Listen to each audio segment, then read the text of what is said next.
modern equipment we have now does. Right. All the stuff they can do, look for residues and things like that. Other witnesses claim to have seen the children themselves.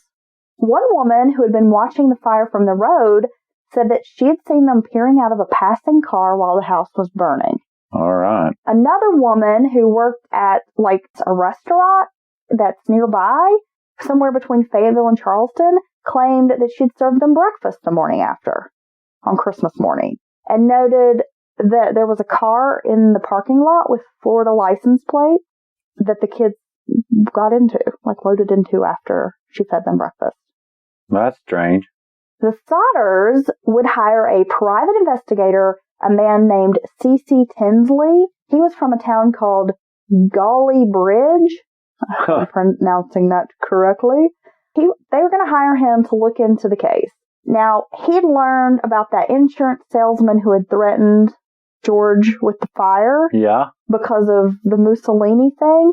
That insurance salesman had actually been on the coroner's jury that ruled the fire as an accident. What the hell's the odds of that?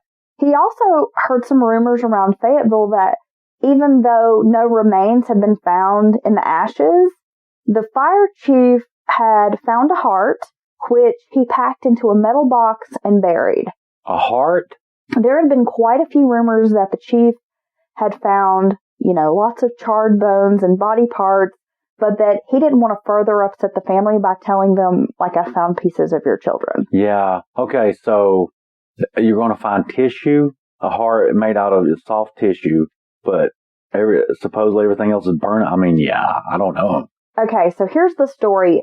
The fire chief, Morris, had told his minister about the heart. Well, the minister eventually confirmed this story to George. He did tell me that. This is what he told me. Wow. So George Sodder and the private detective Tinsley went to Morris. They confront him with the story. He agrees to show them where he had buried it. They dig it up. They find a box. They take it to a funeral director who examined it. In reality, it was a beef liver, very fresh and had never been exposed to fire. More rumors start circulating around Fayetteville that Morris had admitted that it was liver and that he didn't take it from the fire. He thought he would satisfy the Sodders' questions. Yeah. By burying it, and then they could dig it up, and he could be like, see, your kids are dead. Well, that's a stupid plan. But that's fucking elaborate and weird. That's elaborate, weird. You're counting on some factors you don't have control of, as far as the minister admitting, kind of breaching his confidence, if you will, of you telling him something. I mean, this sounds like some kind of fucking weird conspiracy. And it's a fucking fresh beef liver that's not even been burned. So how's that supposed to work? George Sodder begins seeing his children. At one point, there's a magazine where he sees a photograph of this young ballet dancer who kind of looked like his daughter. So he jumps in the car, drives all the way to New York City to this school. New York City? Yeah. Oh. Demanding to see the girl in the picture. And he was refused. Yeah, because they're like, okay, get out of here, weirdo guy. Exactly. Now, he also wrote the FBI. J. Edgar Hoover personally replied to his letter stating that this case was a local matter and that they couldn't get involved and they weren't going to reopen it. Yeah, unless you know that your kids were communists, we don't want to talk about them. Yeah. Huh. In August of 1949, George was able to persuade a pathologist named Oscar Hunter to supervise this new search through the dirt at the house. They did end up finding a few artifacts, including a dictionary that belonged to the kids and some coins. They find several small bone fragments, and they determined that at least one of those was like a human vertebrae. Really? They were sent to a specialist at the Smithsonian Institute. They were confirmed to be the lumbar vertebrae and that it was from the same person. However, the doctor said the age of the bones, the person would have had to have been at least 22 years old.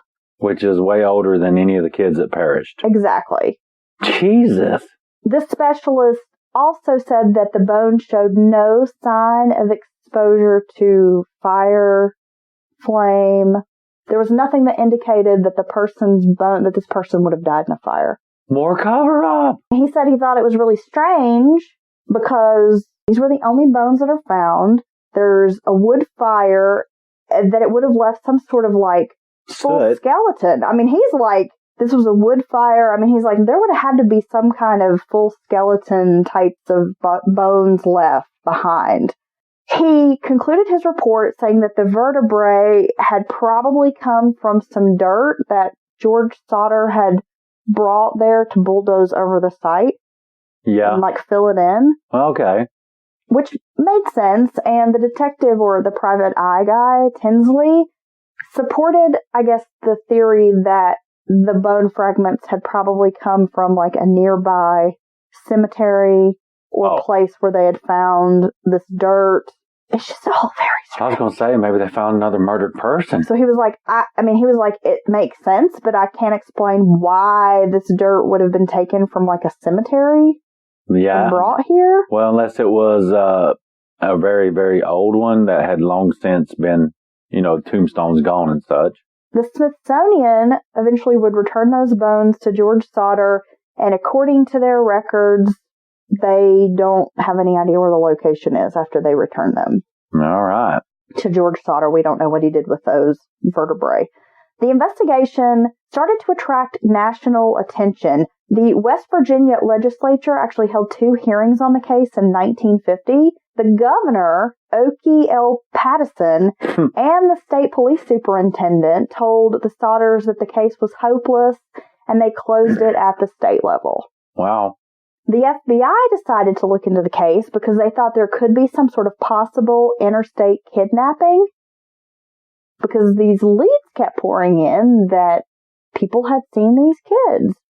Yeah, you're talking eyewitness statements, and you get mixed in people wanting to be part of the story. Some kooky people come out, and that's where you get false confessions and things of that nature, and just people wanting to see the kids. So that can be pretty, who knows if you can count on that. The FBI worked the case for about 2 years, but they ended up dropping it because it was going nowhere. Wow, is this back when the government and representatives and stuff actually tried to help people?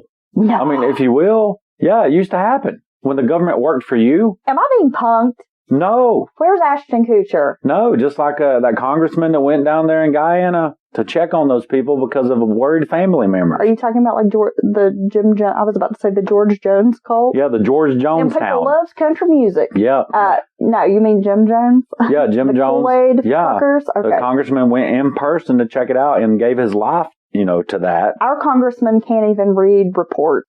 Our congressman, like law documents. Congress people would never personally go check on anything for us. No. Assholes. Not unless there's some money involved for them. Well, the Sodders continued for years chasing down leads. I mean, they went all over the place following leads. These people were very committed to trying to solve this mystery. They went to Texas, Oklahoma, Kansas, Kentucky, New York. They printed flyers. They posted them everywhere they went. They even put up a billboard, like kind of off the road by where the home had been. Yeah. And the billboard had these pictures of the children and offered a $5,000 reward for any tips that would lead to their safe return. This is money they put up themselves. And you gotta consider, this was like in the 50s. That's a lot of money at that time, $5,000. Well, they're getting experts. They're looking all in various states, and they're not giving up. They're spending a small fortune. At some point in the early 60s, a photo surfaced. This is so strange. Jenny Sodder receives a letter postmarked from Kentucky. It has a photograph inside of a man who appears to be her son, Louis Sodder. And on the back, his name is written, and the guy looks like he's about 30, in his early 30s, which her son would have been that age at that time. Guy looks very similar to her son, but they could not track down the man in the picture, where this letter came from, other than where it was postmarked. Right. They hired another private investigator to look into these leads that were still coming in. And this is 15, 20 years later. George eventually dies in 1969, but he had never given up hope that he would find his children. That's so sad.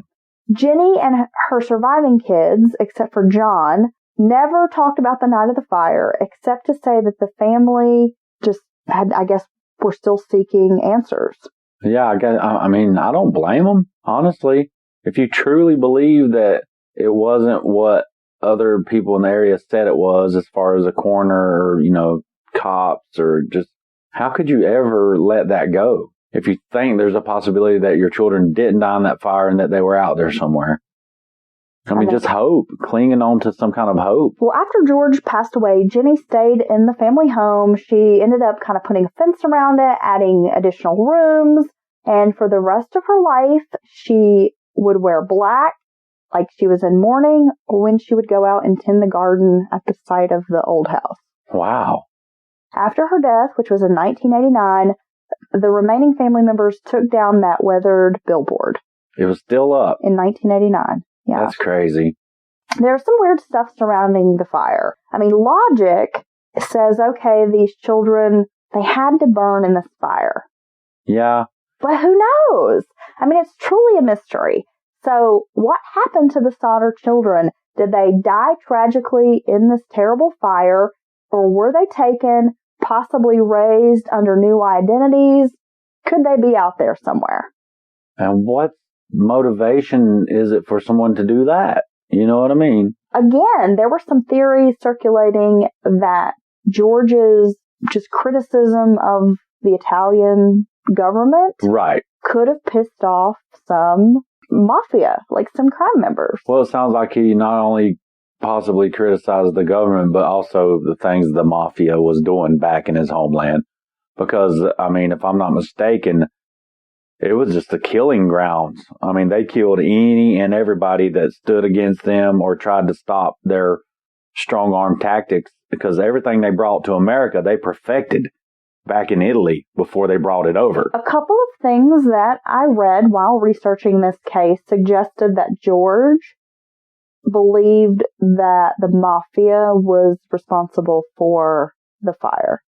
Okay, but again, taking the kids is not really they're going to kill everybody. You know what I mean? That doesn't seem like something they would do. But then again, if they're into some sort of human trafficking... Well, that's true. It could have possibly happened. Well, they could have seen the opportunity to devastate this man and destroy him completely, his life, and even mentally destroy him. But at the same time, they may have hoped everyone died and nobody got out. So some of them getting out may have been like, oh shit, we want them all to die. But yeah, also an opportunity to make some money. So, I mean, I guess that's not totally far-fetched. It is understandable why George and Jenny could not accept their children's fate. I mean, you see a lot of that with suicide. Yeah. Family members are often in denial and will claim that their loved one didn't commit suicide, that there's foul play. They couldn't. They never would. Right. When there's clearly evidence that it was a suicide. I mean, I've personally known family members that just refuse to believe their son or daughter, husband would have done this. Right. So, I mean, I think when it comes to your loved ones, your mind can convince you of a lot of things. No, that's true. Just like George seeing this photo in a magazine of the ballerina. And driving automatically believing it's his daughter and driving all the way to New York to try to find this kid. Which everything was harder back then, including traveling from state to state. So that wasn't an easy task for him to drive all the way up to New York City. So he was very driven, very, I've got to find out if this is my daughter or not. Which, there's part of me that really could understand that. Definitely. It would be really hard to accept, even if you just had a little bit of doubt. Just that glimmer of hope. Yeah, it would be really hard to give up. Yeah. When it comes to your kids. Yeah, I don't blame them on that. But this is a very sad, strange story. Sylvia is the only member of the family that's still alive, the 2-year-old. Really? When this happened. Yeah, she's an older lady now. She still hopes that one day she'll have answers about